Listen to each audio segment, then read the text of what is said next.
It's ridiculous how some people seem to care more about bring back bullying than the lives lost to bullying.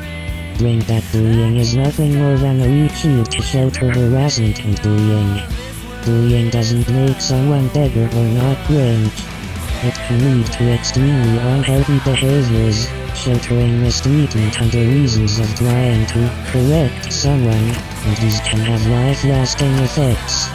Bullying doesn't just stop affecting a victim after the bully stops. Please take care of yourself and love your freaking self. Be out.